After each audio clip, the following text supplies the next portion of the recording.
EPZ এর মধ্যে আন্দোলন চলছে একটি ভিন্ন দাবিতে। সেখানে শ্রমিকরা আসলে নারী এবং পুরুষদের যাতে সমতার ভিত্তিতে নিয়োগ দেওয়া হয় সেখানে সেই লক্ষ্যে সে কারণে কিন্তু আন্দোলন চলেছে। এবং বাইপাল আব্দুল্লাহপুর যে সড়ক রয়েছে সেখানে জামগড়া রয়েছে, ফ্যান্টাসি কিংডম, ইউনিক এবং ছয়তলা এলাকা, বিশেষ করে গার্মেন্টস অধ্যুষিত যেসব এলাকাগুলো রয়েছে সেই ফ্যাক্টরির শ্রমিকরাও কিন্তু রাস্তায় নেমে এসেছিল সকাল থেকে।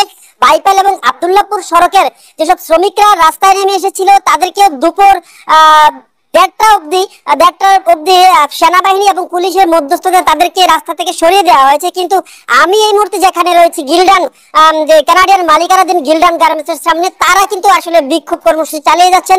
সেনাবাহিনী কিংবা পুলিশের কোনো সদস্যরাই কিন্তু তাদেরকে মাঠ থেকে সরাতে পারেনি। তারা কিন্তু তাদের দাবি চালিয়ে যাচ্ছেন, আন্দোলন চালিয়ে যাচ্ছেন, বিক্ষোভ চালিয়ে যাচ্ছেন। তারা বলছেন যতক্ষণ পর্যন্ত না তাদের দাবি আদায় হবে তারা কিন্তু মাঠে থাকবেন। এবং তাদের এই আন্দোলনের ফলে কিন্তু আমরা দেখেছি নবীনগর চন্দ্রা মহাসড়কে কয়েক কিলোমিটার যানজটের সৃষ্টি হয়েছে। যেমনটি আগের লাইভে বলেছিলাম, এখানে বৃদ্ধ, বয়স্ক এবং শিশু যারা রয়েছে তারা কিন্তু চরম ভোগান্তিতে পড়েছেন।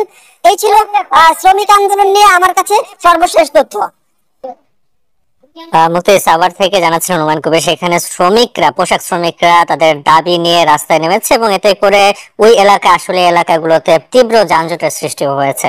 এবং নাফি, এই মুন্নাফ রশিদ, শ্রমিকদের দাবির ব্যাপারে মালিক পক্ষ বা সরকারের মনোভাবটা কি জানাবেন? সেই সঙ্গে আলোচনায় আসলে কি কি বিষয়ে প্রাধান্য পেয়েছে? মুফতি, মূলত দুইটা কিছুক্ষণ পর এখনো পর্যন্ত সবাই উপস্থিত হতে পারেননি। যেসব পোশাক মালিকরা রয়েছে বা বিজিএমএ, বিকেএমএ যেসব নেতৃস্থানীয় যেসব পোশাক মালিকরা রয়েছে তারা এখনো উপস্থিত হয়নি। এখনো পর্যন্ত পুরোপুরি মিটিংটি শুরু হয়নি। তবে মিটিং এ যে বৈঠকটিতে যে বিষয়গুলো সামনে আসবে, মূলত আশুলিয়ার যে শ্রমিক উত্তেজনা যেটি রয়েছে গতকাল থেকে যেটি শুরু হয়েছে, তাদের যে দাবি দাবাগুলো এগুলো পর্যালোচনা করছেন। এবং গতকালও কিন্তু বিজিএম এর পক্ষ থেকে একটি বক্তব্য দেওয়া হয়েছিল এই ইস্যুতে, এই যে শ্রমিক ইস্যুতে।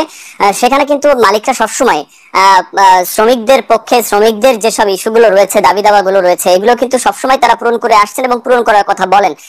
এই ক্ষেত্রটিতেও কিন্তু তার বিপরীত কোনো কিছু হচ্ছে না এবং উপদেষ্টার সঙ্গে, শ্রম উপদেষ্টার সঙ্গে তারা আলোচনা করবেন যে এটা আসলে কিভাবে আরো দ্রুত সমাধান করা যায়।